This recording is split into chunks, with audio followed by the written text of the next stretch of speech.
Assalamualaikum warahmatullahi wabarakatuh. Saya Titik Haryani, JGP Angkatan 9, SDN Sarunggi 1 dari Kabupaten Sumeneb. Pada video kali ini saya akan memaparkan tentang aksi nyata 1.4 budaya positif. Ini penyebaran pemahaman kepada rekan guru di SDN Sarunggi 1 yang saya lakukan, yaitu pada hari Senin tanggal 23 Oktober 2023. Assalamualaikum warahmatullahi wabarakatuh. Alhamdulillahirabbil alamin, wassalatu wassalamu ala asyrofil anbiya'i wal mursalin sayyidina Muhammadin wa ala alihi wa sahbihi ajmain, amma ba'du. Puji syukur marilah kita panjatkan kehadirat Allah Subhanahu wa taala, yang mana pada hari ini kita diberi kesehatan sehingga bisa berkumpul dalam ruangan ini dalam acara penyebaran pemahaman budaya positif untuk memenuhi tugas saya dalam aksi nyata 1.4 tentang budaya positif. Salawat dan salam semoga tetap tercurah limpahkan kepada junjungan kita Nabi Muhammad SAW. Yang pertama, saya mengucapkan terima kasih kepada Ibu Kepala Sekolah dan juga rekan-rekan guru yang sudah bersedia hadir di ruangan ini dalam acara penyebaran pemahaman budaya positif. Semoga nantinya apa yang akan saya sampaikan bisa bermanfaat untuk sekolah kita, khususnya di kelas yang Bapak Ibu sekalian ampuh di sekolah SDN Sarunggi 1. Untuk yang pertama, saya akan memberikan waktu untuk Ibu Kepala Sekolah untuk memberikan arahan dan juga bimbingan dalam memenuhi tugas saya aksi nyata 1.4 tentang budaya positif. Kepada Ibu Haja Lili Setiawati dipersilakan. Assalamualaikum warahmatullahi wabarakatuh. Terima kasih kepada Ibu Titi atas pemberian waktunya dalam acara yaitu pemaparan penyebaran pemahaman budaya positif yang akan nanti disampaikan pula oleh Ibu Nuriyati. Baiklah Bapak Ibu, untuk modul 1 aksi nyata 1.4 nantinya yaitu penyebaran budaya positif ini, saya sebagai kepala sekolah memberi respon positif dan mendukung sepenuhnya kepada TGP kami yaitu Bu Titi dan Ibu Nuriyati. Semoga kegiatan ini berjalan lancar sesuai harapannya, bagaimana kedepannya agar di modul-modul berikutnya itu tanpa lancar, dan begitu pula kepada Bapak dan Ibu Dewan Guru yang hadir di ruangan ini. Mohon pemaparan yang akan disampaikan oleh Ibu Titi dan Ibu Nuriyati agar diterapkan pula ilmu-ilmu baru, yaitu apa sih budaya positif itu. Saya juga baru dengar yang namanya budaya, saya kira sudah positif, ternyata juga ada yaitu budaya negatif. Jadi saya siap untuk mendengarkan, menyaksikan pemaparan ini sampai selesai. Dan bagi guru-guru yang belum TGP sebaiknya tergerak juga untuk menjadi TGP, dan praktek ini juga bisa diterapkan oleh Bapak dan Ibu guru di kelasnya masing-masing. Hanya itu harapan saya sebagai kepala sekolah. Untuk selanjutnya saya serahkan kembali kepada Ibu Titi untuk melanjutkan pemaparannya. Sekian saja. Assalamualaikum warahmatullahi wabarakatuh. Terima kasih kami sampaikan kepada Ibu Kepala SDN Saronggi 1, Ibu Hadani Setiawati, SPDSD. Untuk selanjutnya, saya sendiri di sini akan memaparkan tentang penyebaran pemahaman budaya positif khususnya di SDN Saronggi 1.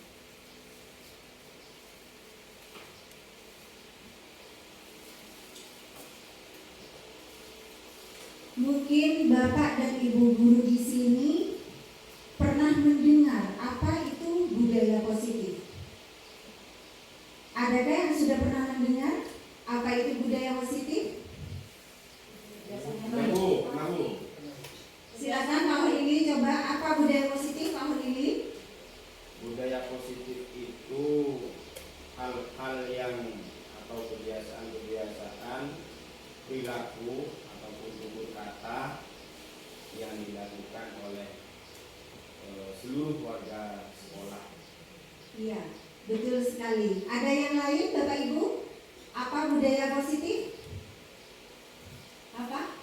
Motivasi untuk menjadi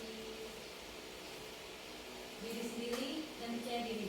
Ya, motivasi untuk menjadi diri sendiri dan juga rasa percaya diri. Ada lagi yang pernah mendengar tentang budaya positif? Budaya positif juga membutuhkan rutinitas dalam berjadwal, kebiasaan baik yang ditimbulkan serta teladan-teladan. Iya, betul sekali. Budaya positif memang itu membutuhkan teladan, terutama dari kita sebagai pendidik. Bagaimana siswa kita akan melaksanakan budaya positif jika kita sebagai guru tidak bisa memberikan teladan. Nah, hal yang pertama memang kita harus memberikan teladan atau contoh yang baik kepada anak didik kita. Dan itu biasanya budaya positif itu menjadi kebiasaan sudah, pembiasaan yang baik di sekolah kita. Banyak di sekolah kita sudah pembiasaan yang baik seperti pembiasaan 5S. Senyum, sapa, sopan, salim, dan santun. Kemudian pada hari Jumat kita sudah melaksanakan sholat duha dan juga pembacaan surat Yasin dan juga sholawat. Itu juga merupakan pembiasaan baik dari sekolah kita. Banyak hal lain yang sudah kita laksanakan sebagai budaya positif di sekolah kita.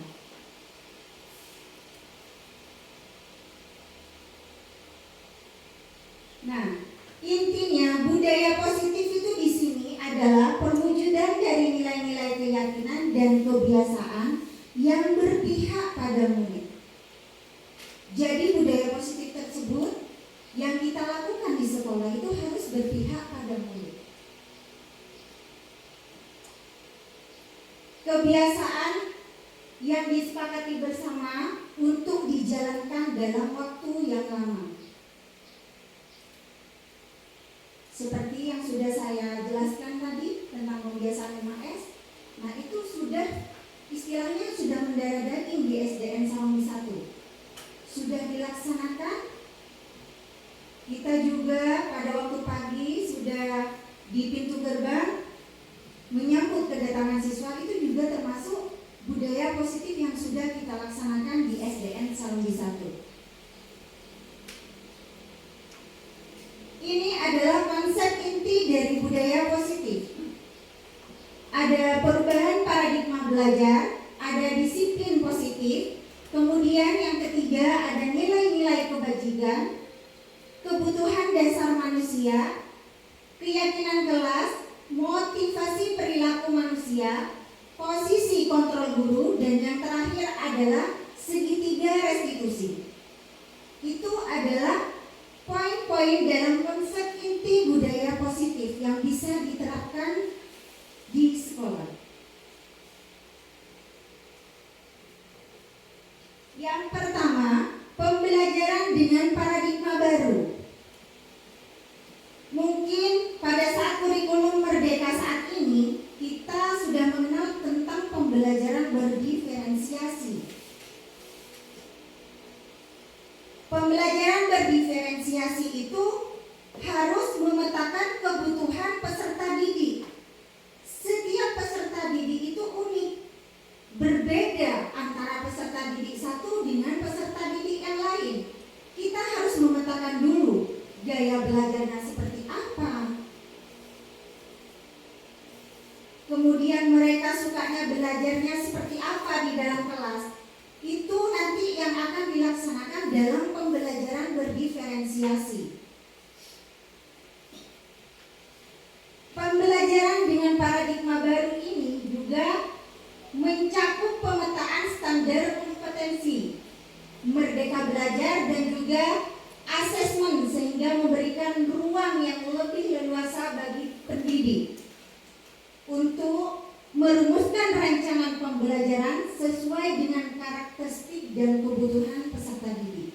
Intinya di sini yaitu jika kita melakukan pembelajaran berdiferensiasi itu harus sesuai dengan kebutuhan peserta didik.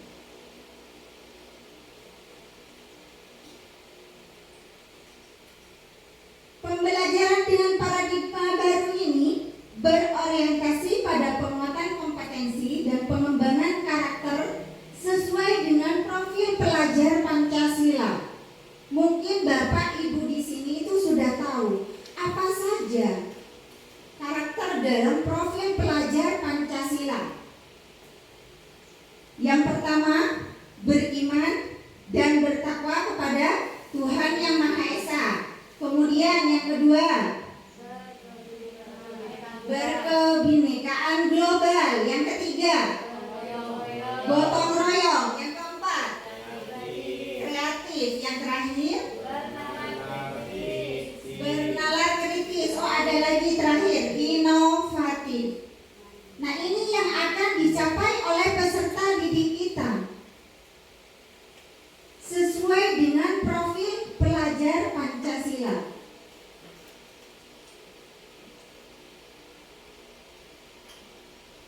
Budaya positif di sini yang akan kita laksanakan paling tidak di sekolah kita, di kelas kita, itu nantinya bisa menciptakan lingkungan yang aman, nyaman bagi peserta didik, baik itu di kelas maupun di lingkungan sekolah.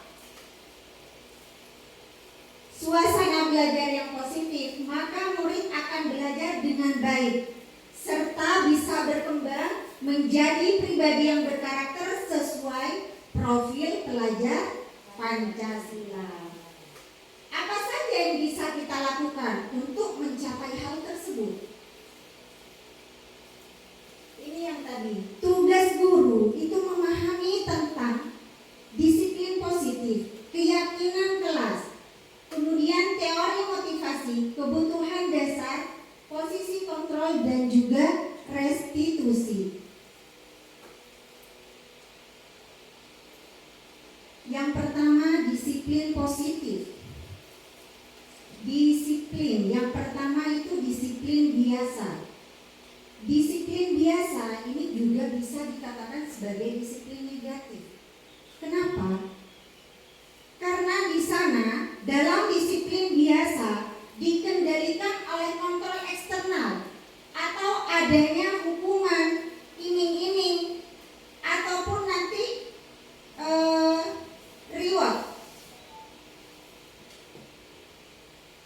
Seperti siswa kita misalnya masuk pada saat diniyah jam 6:30 misalnya. Jika tidak masuk pada jam 6:30, itu nanti misalnya ada hukuman tertentu dari guru diniyah misalnya. Nah, itu bisa menimbulkan dampak negatif bagi siswa. Entah itu tidak mau masuk lagi, tambah dibuat mainan oleh peserta didik, karena adanya ancaman atau hukuman. Itu bisa berdampak negatif. Atau bisa saja nanti setelah dilaksanakan hukuman tersebut, misalnya disuruh berdiri di depan kelas atau disuruh berkeliling lapangan di halaman, maka dampak negatif yang akan dirasakan oleh peserta didik itu mungkin sangat banyak. Selain rasa malu yang didapat,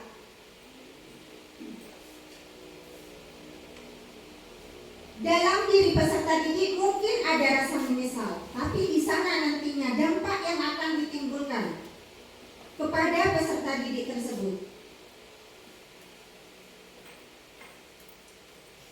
Jadi, disiplin biasa ini bisa berdampak negatif bagi siswa. Peraturan itu biasanya dibuat oleh orang yang berkuasa. Kalau di sekolah yang berkuasa itu siapa Bapak Ibu? Guru. Di kelas itu guru. Mungkin kalau dalam lingkup kita sebagai guru di sekolah yang berkuasa itu kepala sekolah. Kepala sekolah juga bisa menerapkan disiplin bagi kita. Entah itu disiplin biasa atau disiplin positif nantinya. Terus taatnya itu dalam jangka pendek. Ketaatan itu dalam jangka pendek. Kalau disiplin biasa. Karena murid itu biasanya kalau sudah ada ancaman hukuman itu sering menganggap remeh. Itu sudah merupakan hal biasa bagi mereka. Nanti dihukum, kira-kira hukumannya apa ya? Sudah tahu, paling berkeliling lapangan, paling disuruh berdiri di depan. Maka mereka taatnya cuma dalam waktu sebentar. Selebihnya itu sudah dianggap hal yang biasa bagi mereka. Kemudian di sini disiplin biasa itu digunakan sebagai ancaman bagi peserta didik. Sudah tadi ya. Kemudian guru sebagai polisi dan juga menghakimi. Biasanya siswa yang melakukan pelanggaran nantinya yang melakukan introgasi atau sebagai polisi di sini itu ya guru.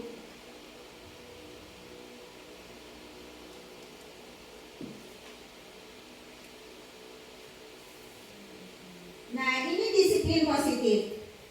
Disiplin dari dalam diri anak tanpa hukuman atau tanpa hadiah dari faktor internal peserta didik itu sendiri. Saya mau melakukan ini karena kesadaran diri. Mengerjakan PR tiap hari bukan karena ancaman dari guru. Nanti jika tidak mengerjakan PR maka akan dihukum. Bukan seperti itu. Karena dari faktor internal peserta didik itu yang disebut disiplin positif. Kira-kira siswa di sekolah kita sudah memiliki disiplin positif atau belum? Sudah apa belum? Sebagian. Sebagian sudah memiliki rasa disiplin positif. Jadi mereka melakukan sesuatu bukan karena faktor eksternal, tapi faktor internal yang ada dalam diri peserta didik itu sendiri. Saya mau mengerjakan tugas-tugas ini sampai selesai karena rasa tanggung jawab. Kesadaran diri bahwa tugas mereka itu memang seperti itu, mengerjakan tugas, belajar yang baik. Karena kesadaran mereka itu sendiri, itu yang disebut disiplin positif. Nah, caranya bagaimana kita sebagai peserta, sebagai guru nantinya mengarahkan peserta didik kita supaya memiliki disiplin positif. Itu yang harus kita lakukan. Misalnya seperti ada sampah berserakan di mana-mana tanpa disuruh, karena ada kesadaran dari diri mereka sendiri, mereka akan mengambil sampah itu dan membuangnya di tempat sampah. Itu yang disebut disiplin positif. Tapi jika negatif, mereka akan menunggu guru untuk memerintah sampah, ada sampah di depan kelas, tolong dibuang ya nak. Bahkan misalnya ada guru yang menjanjikan jika nanti dibersihkan sampah-sampah yang berserakan di dalam kelas atau di lingkungan sekolahnya, maka akan diberikan uang habisan. Nah, itu bisa berdampak negatif bagi peserta didik kita. Jadi kita usahakan bagaimana kita bisa membangun disiplin positif dalam diri mereka. Jangan diiming-imingi dengan ancaman hukuman atau reward atau hadiah kepada mereka. Semoga kita nantinya bisa mengimplementasikan ini bersama di sekolah kita, karena tanpa kolaborasi dari seluruh stakeholder yang ada di sekolah itu mustahil bisa terlaksana sebuah disiplin positif. Ini untuk selanjutnya yang perlu dilakukan oleh seorang guru. Nilai-nilai kebajikan universal. Sifat-sifat positif manusia yang merupakan tujuan mulia yang ingin dicapai oleh setiap individu. Ini biasanya tanpa membedakan agama, tanpa membedakan ras. Nilai-nilai kebajikan universal yang ingin dicapai oleh setiap anak Indonesia kita kenal dengan profil pelajar Pancasila. Tadi sudah dijelaskan di depan apa saja profil pelajar Pancasila. Nah, ini adalah nilai-nilai kebajikan yang perlu kita arahkan kepada anak didik kita supaya bisa mencapai ini semua. Beriman, mandiri, bagaimana bernalar kritis, kemudian berkebinekaan global, bergotong royong, kreatif dan juga inovatif.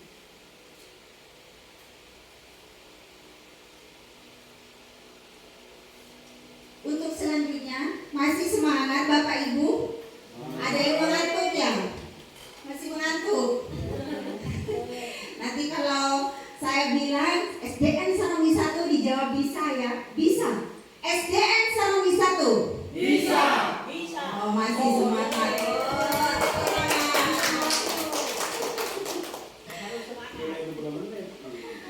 Teori motivasi untuk selanjutnya. Apakah kita melakukan sesuatu karena adanya dorongan dari lingkungan atau ada hal lain? Pernahkah Bapak Ibu melakukan sesuatu karena hal lain? Karena ada sesuatu? Pernah? Pernah? Empok teronggak dia? Iya. Ingin seperti ini karena ada dorongan dari hal lain kita melakukan sesuatu. Bukan karena dari faktor internal kita, rasa tanggung jawab kita. Pernah karena adanya dorongan dari luar. Terkadang kita melakukan sesuatu karena kita itu menghindari rasa sakit atau ketidaknyamanan. Terkadang kita juga melakukan sesuatu untuk mendapatkan apa yang kita mau. Contoh seperti apa Bapak Ibu? Kita melakukan sesuatu untuk mendapatkan apa yang kita mau. Banyak ya. Seperti saya berdiri di sini menyampaikan pemahaman tentang budaya positif. Saya ingin mendapatkan apa yang saya mau. Yaitu yang pertama mungkin bisa mengerti tentang budaya positif itu apa. Yang kedua bisa menyebarkan pemahaman ini kepada Bapak Ibu SDN Sarungi 1.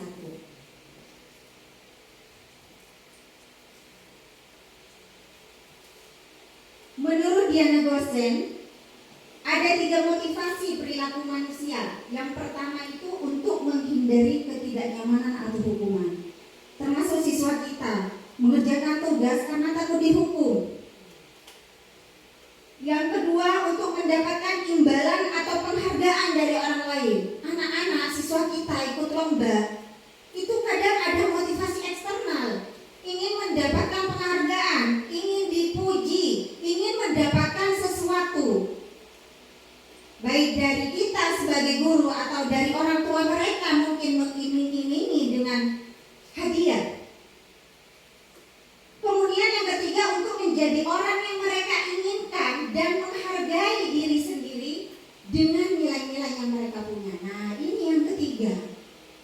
Alasan ini yang akan menjadi budaya positif nantinya, yang harus kita arahkan kepada anak didik kita. Kita harus juga melaksanakan ini dalam lingkungan keluarga. Bagaimana anak kita bisa melakukan sesuatu karena ada dorongan dari dalam diri mereka sendiri. Ini yang akan menjadi disiplin positif yang akan terbangun dari anak didik kita atau anak kita yang ada di rumah. Untuk selanjutnya, seorang guru itu harus membuat keyakinan kelas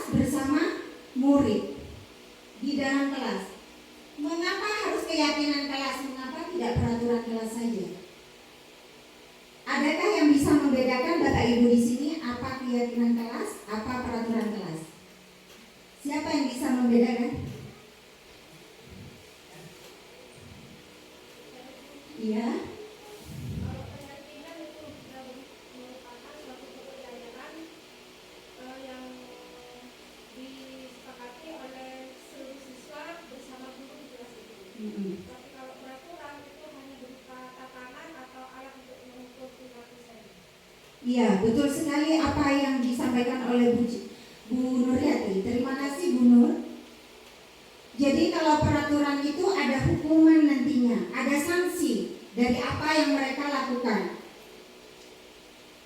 Keyakinan akan lebih memotivasi dari dalam atau intrinsik, motivasi intrinsik. Lebih tergerak dan bersemangat daripada sekedar mengikuti peraturan yang mengharuskan mereka bersikap seperti ini atau seperti itu. Jadi kalau keyakinan kelas itu sudah dibentuk bersama, mereka sepakati. Jadi kalau peraturan itu lebih mengatur mereka, nantinya juga ada sanksi. Untuk selanjutnya, kebutuhan dasar manusia. Di sini ada 5 kebutuhan. Pasti Bapak Ibu di sini punya kebutuhan dalam hidup ya? Punya ya? Punya. Nah, yang pertama adalah kebutuhan bertahan hidup. Kemudian yang kedua adalah kasih sayang dan rasa diterima. Yang ketiga adalah kebutuhan yaitu penguasaan. Yang keempat kebebasan dan yang terakhir adalah kebutuhan kesenangan. Perilaku buruk seseorang biasanya adalah respon dari kebutuhan yang tidak terpenuhi. Betul apa betul Bapak Ibu? Biasanya seseorang berperilaku buruk atau menyimpang itu karena kebutuhannya tidak terpenuhi. Baik itu dari segi kebebasan, baik itu dari segi kesenangan. Makanya mereka mempunyai perilaku yang menyimpang atau buruk. Seperti siswa kita di kelas, di dalam kelas misalnya ada anak yang bertingkah aneh, itu jangan langsung menjudge kita. Harus ditanya dulu apa yang menjadi masalah. Mungkin nantinya berhubungan dengan karena kurangnya kasih sayang dari orang tua mereka, atau bahkan dari kita sebagai guru, kurang perhatian dari kita. Kemudian mungkin mereka ingin kebebasan. Di dalam kelas mungkin mereka merasa terikat. Jadi mereka ingin kebebasan. Makanya jika diberikan tugas tidak dikerjakan karena ingin bebas. Kemudian ada anak yang bermain sendiri di dalam kelas. Nah itu kebutuhan tentang kesenangan. Memang senangnya bermain. Mungkin dengan cara seperti itu mereka itu bisa mengerti tentang pelajaran. Makanya mereka belajar sambil bermain. Itu 5 kebutuhan dasar yang bisa dipenuhi oleh setiap manusia. Yang pertama, kebutuhan bertahan hidup. Misalnya kesehatan, rumah, makanan. Kita butuh rumah, kita butuh makan. Itu adalah kebutuhan tentang bertahan hidup. Kemudian yang kedua, kasih sayang dan rasa diterima. Keinginan untuk tetap berhubungan dengan orang lain, dengan orang luar, dengan tetangga kita, dengan wali murid. Nah, itu adalah kebutuhan akan kasih sayang. Kemudian guru harus menerima murid apa adanya sesuai dengan kodrat mereka. Karena siswa itu unik. Setiap siswa itu unik, berbeda antara satu siswa dengan siswa lainnya. Yang ketiga adalah kebutuhan tentang penguasaan.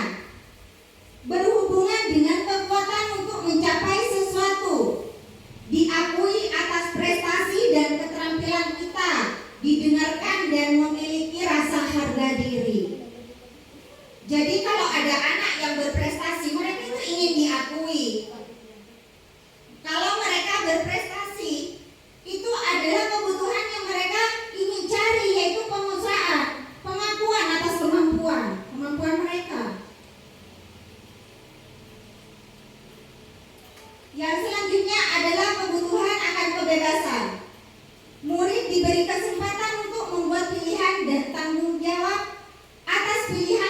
mereka pilih atau yang telah mereka buat. Ingin bebas mereka. Kesempatan membuat pilihan, penyaluran pendapat dan percaya diri memberikan kesempatan untuk mencoba hal-hal yang baru bagi siswa di kelas kita.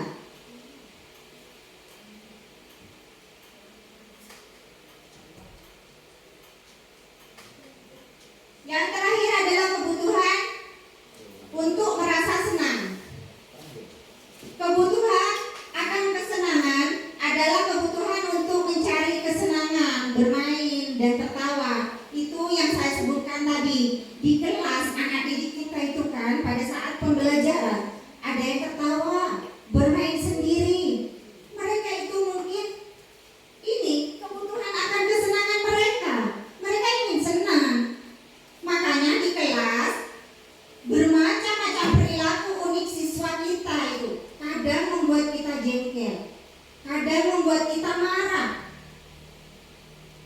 atas perilaku mereka. Sebenarnya mereka hanya ingin memenuhi kebutuhan mereka, kebutuhan akan kesenangan. Tapi dibawa ke dalam kelas saat pembelajaran. Mungkin itu yang perlu kita arahkan kepada anak didik kita.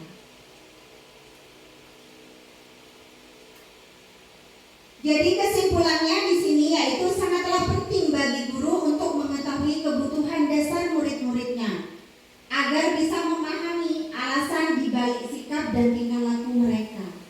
Jadi untuk memenuhi kebutuhan dasar mereka, anak didik kita, itu kita harus tahu kebutuhan dasar apa yang mereka butuhkan. Dengan cara bagaimana kita bisa tahu kebutuhan apa yang mereka butuhkan?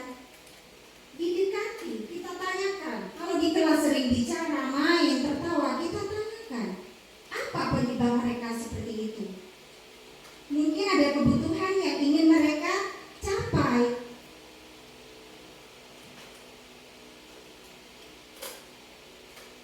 Posisi kontrol seorang guru.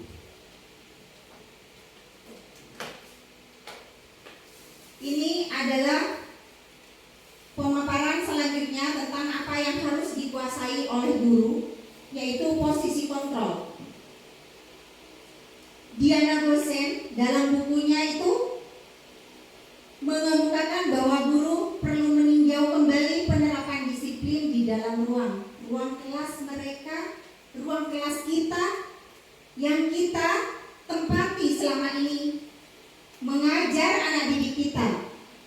Apakah telah efektif atau memerdekakan atau berpihak pada murid? Banyak yang harus kita lakukan sebenarnya sebagai seorang guru. 5 posisi kontrol yang diterapkan oleh seorang guru. Orang tua juga bisa menerapkan posisi kontrol di rumah kepada anak-anaknya. Kemudian kepala sekolah juga bisa menerapkan posisi kontrol kepada anak buahnya.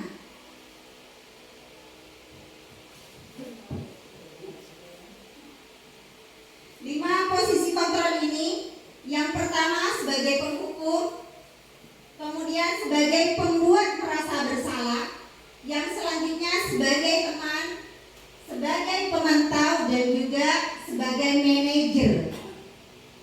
Selama ini yang saya tahu itu yang pernah saya lakukan itu sebagai penghukum, ya, kepada murid kita, sebagai pembuat merasa bersalah. Gimana kamu? Kenapa bisa melakukan ini? Itu membuat murid kita merasa bersalah. Kemudian kalau sebagai teman mungkin kita lakukan sebagai guru. Kita dekati murid kita dengan bahasa yang halus sampai bahasa yang paling halus. Kemudian sebagai pemantau mungkin juga kita lakukan. Ternyata itu setelah belajar dalam CGP ini saya baru tahu bahwa posisi kontrol yang paling benar itu sebagai manajer. Kita berperan sebagai manajer. Yang pertama, posisi 1 yaitu sebagai penghukum. Kita sebagai guru bisa menggunakan hukuman fisik maupun verbal atau secara kata-kata kepada anak didik kita. Contohnya, patuhi aturan saya. Awas, kalau misalnya nanti tidak mengerjakan PR, ibu hukum. Itu sebagai penghukum kepada anak didik kita. Kamu jika mengerjakan tugas selalu salah. Apa selama ini tidak mendengarkan? Nah, itu kita sebagai penghukum kepada anak didik kita. Selalu kamu, pasti selalu yang terakhir kamu selesai. Kita berkata seperti itu karena anak didik kita itu kita sudah berperan sebagai penghukum. Pernahkah Bapak Ibu di sini ada yang mengatakan hal seperti itu kepada anak didiknya? Pernah, sering bahkan. Saya sendiri bernama Lakodi Budi Mare. Yang lain sudah tadi semuanya. Nah, itu sudah sebagai penghukum.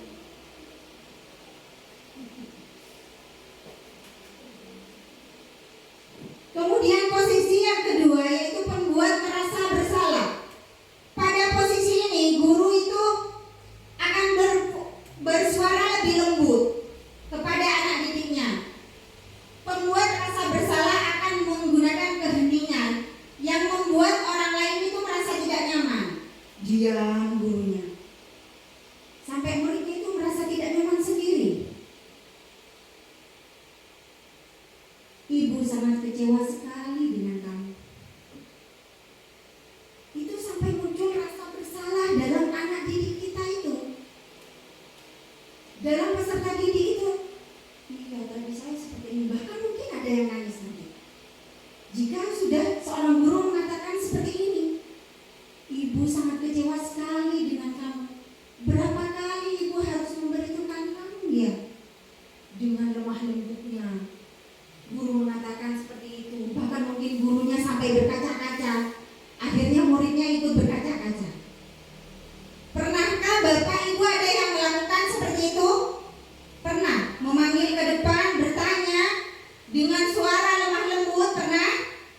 Pernah? Pernah. Mungkin Bapak Holili di sini yang sering memanggil muridnya dengan menggunakan suara yang lemah lembut. Bagaimana seorang anak didik itu nantinya merasa bersalah kepada Pak Holili. Ya, betul Pak Holili. Oh, insya Allah. Kemudian gimana coba kalau orang tua kamu tahu kamu berbuat begini di sekolah? Ya, mengeksekusi kata Pak Holili. Posisi yang ketiga sebagai teman. Dalam posisi ini guru itu tidak akan menyakiti murid, namun akan tetap berupaya mengontrol murid melalui persuasi. Posisi teman pada guru bisa negatif ataupun positif. Ayo bantulah demi bapak ya, demi ibu ya. Misalnya nanti kalau anak tersebut melakukan hal seperti itu, kita akan ditegur oleh kepala sekolah. Nah, itu kita sebagai teman, ayo ingat tidak bantuan bapak selama ini, bantuan ibu selama ini. Selama ini ibu kurang apa coba? Kita mengatakan hal seperti itu sudah berperan sebagai teman. Ya sudah, sekarang ini tidak apa-apa, tapi lain kali tidak boleh ya. Siap, misalnya sama murid kita itu, anak didik kita. Nah, itu kita sudah berperan sebagai teman. Yang keempat, posisi pemantau. Memantau berarti mengawasi. Pada saat kita mengawasi, kita bertanggung jawab atas perilaku orang-orang yang kita awasi atau anak didik kita. Dengan menggunakan sanksi atau konsekuensi. Pertanyaan yang diajukan di sini di posisi pemantau kepada anak didik kita itu biasanya, kamu tahu peraturan di sekolah ini apa? Apa tadi yang kamu lakukan? Misalnya anak didik kita menjawab, iya tahu Bu. Apa tadi yang kamu lakukan? Misalnya bermain di kelas saat pembelajaran. Sanksi atau konsekuensinya apa? Kalau bermain di kelas nantinya bisa dihukum oleh guru, bisa tidak mengerti tentang pelajaran yang disampaikan nantinya, bisa disuruh nulis yang banyak di bukunya nantinya. Kembali lagi ke posisi penghukum nantinya seorang guru. Jadi seorang guru guru ini serba salah. Mau sebagai penghukum, mau sebagai teman, mau sebagai pembuat merasa bersalah, semua merasa bersalah guru ini. Kadang kita melaksanakan sebagai penghukum, tapi nyampe rumah kepikiran, apa yang sudah saya lakukan tadi kepada anak didik kita? Kenapa bisa seperti itu? Akhirnya kita yang merasa bersalah, bukan anak didik kita. Yang terakhir adalah posisi manajer. Posisi di mana guru berbuat sesuatu bersama dengan murid, mempersilahkan murid mempertanggungjawabkan apa yang mereka lakukan. Kemudian mendukung murid untuk menemukan solusi dari masalah yang mereka buat.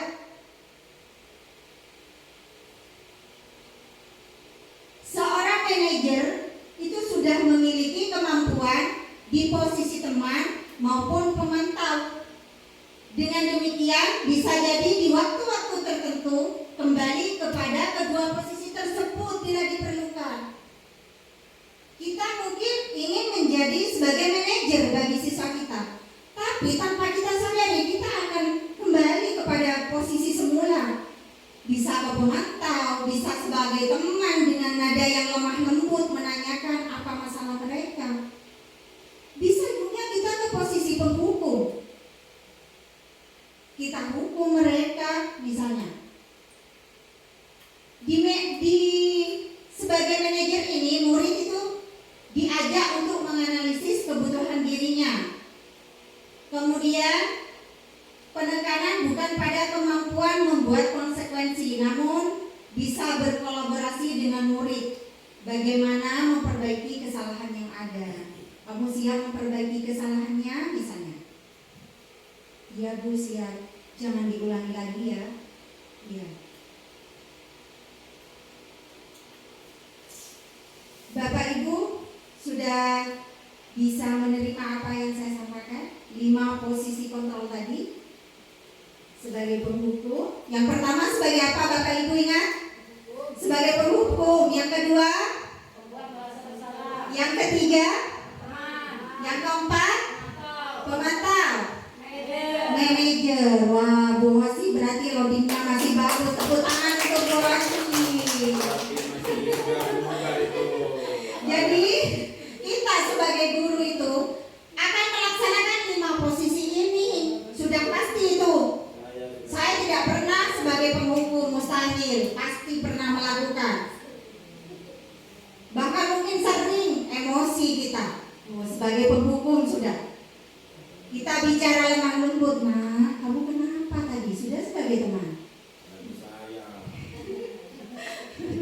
Pasti Bapak Ibu semuanya di sini pernah mengalami ya, pernah ya, pernah dibuat frustasi oleh anak didik kita. Aduh sering. Berarti sama Bapak Ibu.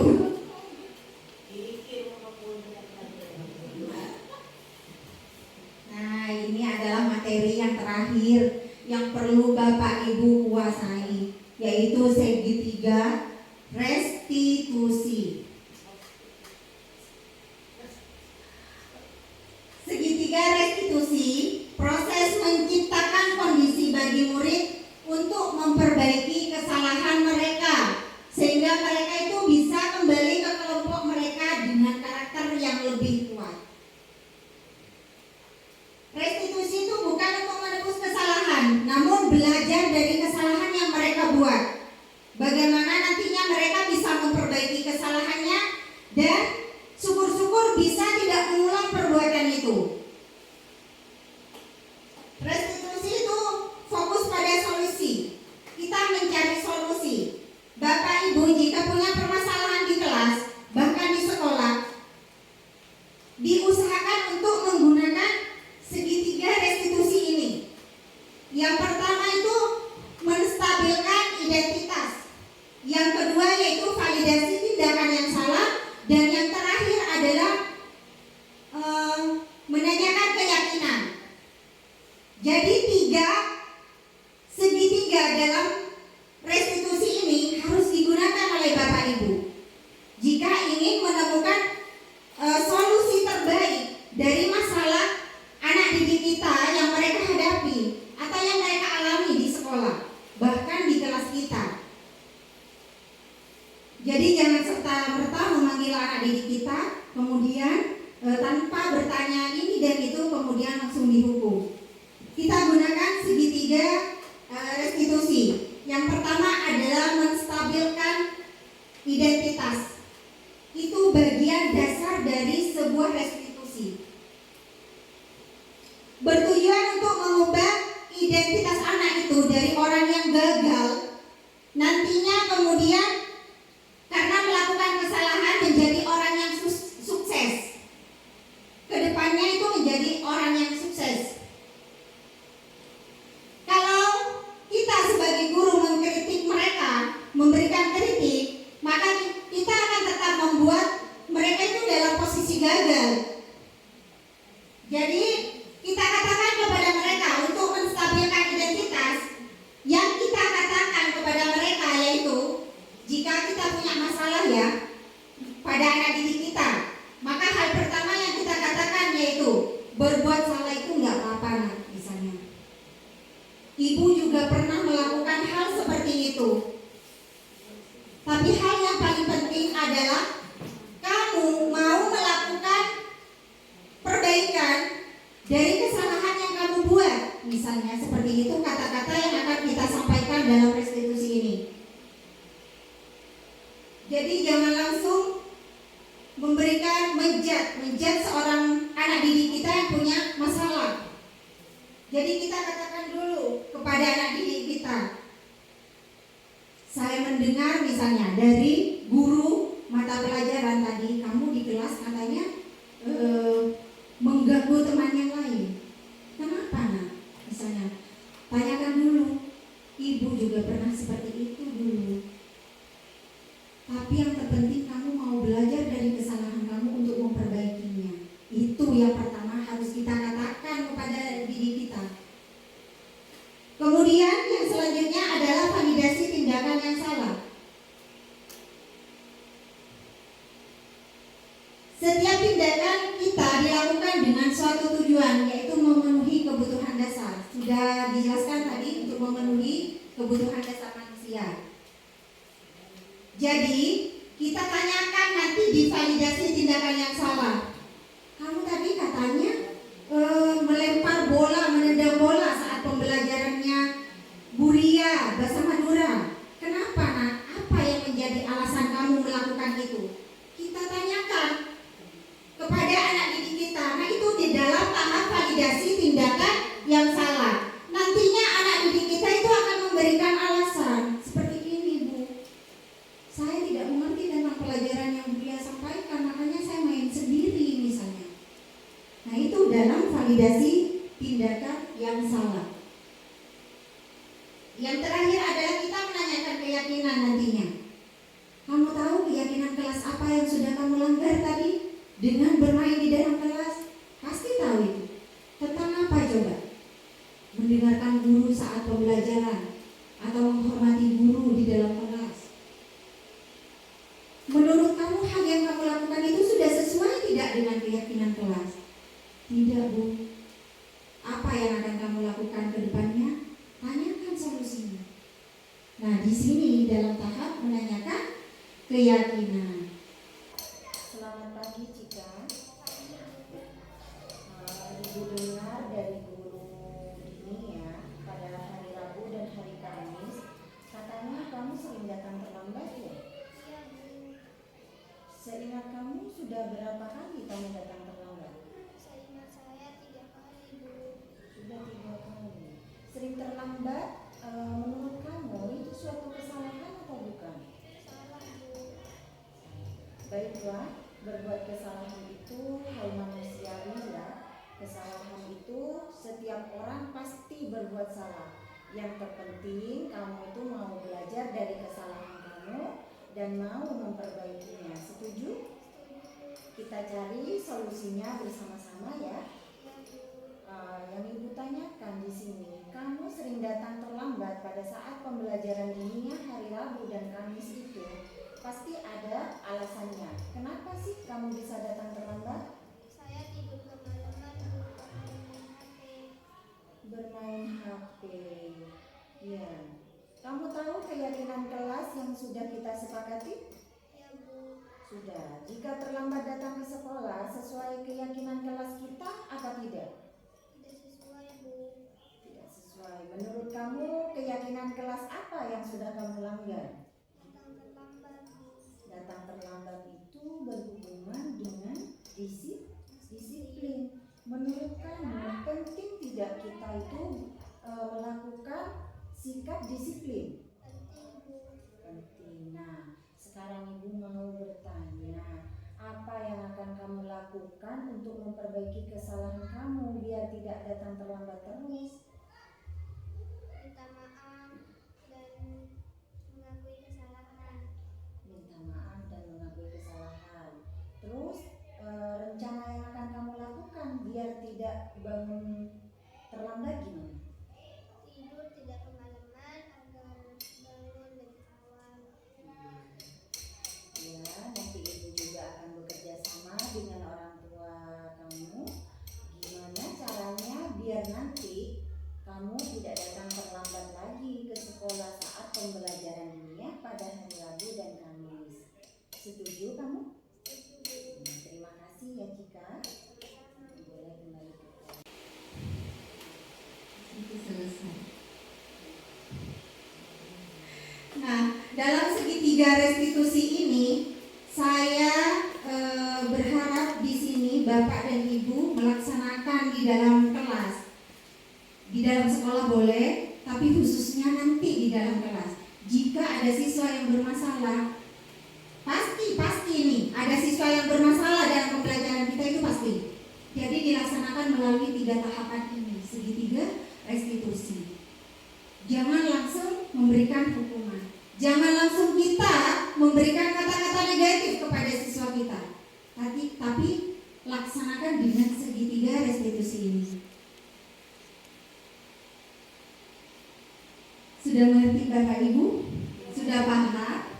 Saya di sini tidak akan mengajari Bapak Ibu yang ada di sini, tapi cuma menyampaikan apa yang saya dapat dari PGP ini agar nantinya bisa dilaksanakan di sekolah kita. Syukur-syukur Bapak dan Ibu guru bisa melaksanakan di kelas Bapak Ibu guru. Jadi kita bergerak bersama, kita berkolaborasi, karena tanpa kolaborasi tidak mungkin akan terlaksana. Betul Bapak Ibu? Betul. Kita semangat ya untuk berkolaborasi. Ya, siap. Ya, sarung ki 1. Bisa.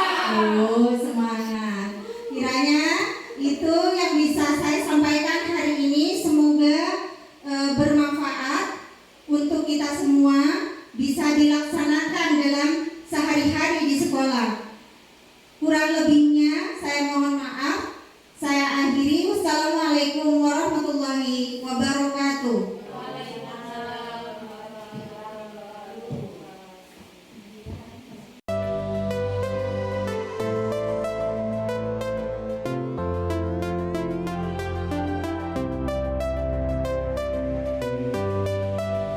Assalamualaikum warahmatullahi wabarakatuh.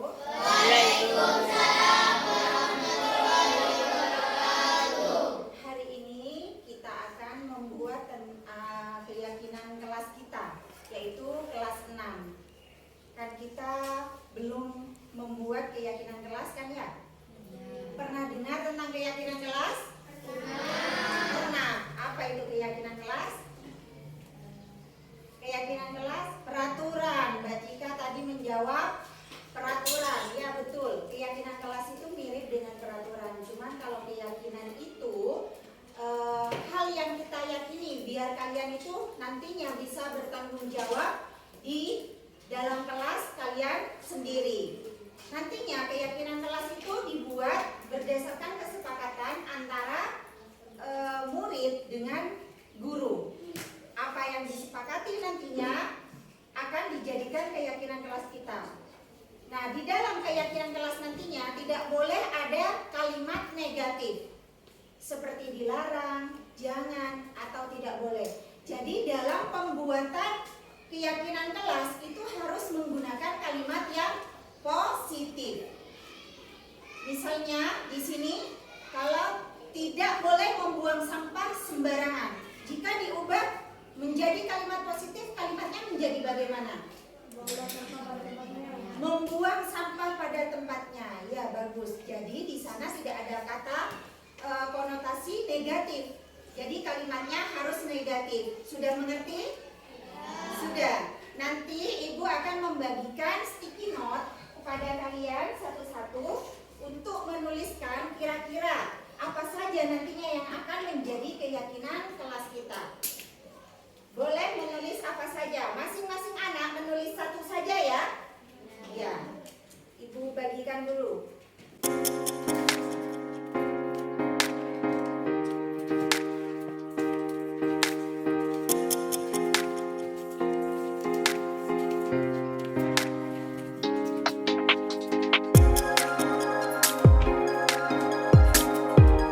Silakan kalian tuliskan masing-masing satu saja yang akan menjadikan keyakinan kelas kita. Silakan ditulis.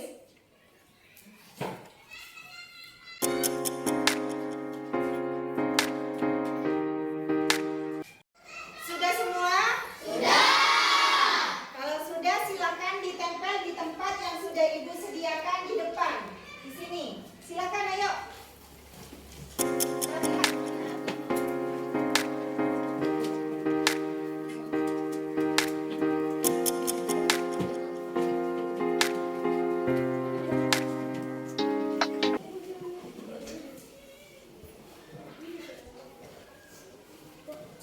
Nah, ini yang sudah kalian buat keyakinan kelasnya ya.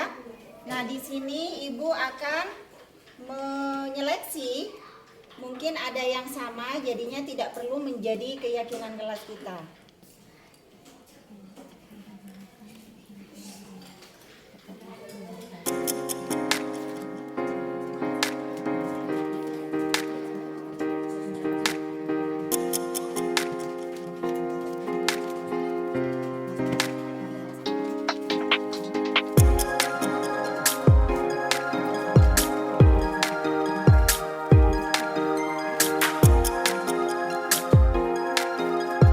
Di sini setelah Ibu seleksi, ternyata dari 23 anak tinggal 1, 2, 3, 4, 5, 6, 7, 8. Di sini ada 8 keyakinan.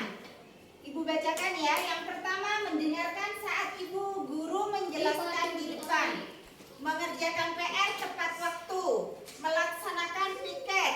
Menjaga kebersihan kelas. Berpenampilan rapi. Kemudian membuka sepatu saat di dalam kelas. Yang terakhir menjaga kebersihan. Jadi ini adalah keyakinan kelas yang nantinya akan kalian laksanakan menjadi sebuah keyakinan yang membuat kalian bertanggung jawab nantinya ya.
karena kita bisa disiplin. Assalamualaikum warahmatullahi wabarakatuh. Nama saya ada Fatis Ibana Walin dari kelas 6 SD Sarang 1. Saya ketika membuat keyakinan kelas, saya sangat senang. Menurut saya membuat keyakinan kelas sangat penting karena bisa menumbuhkan rasa ketanggung jawaban.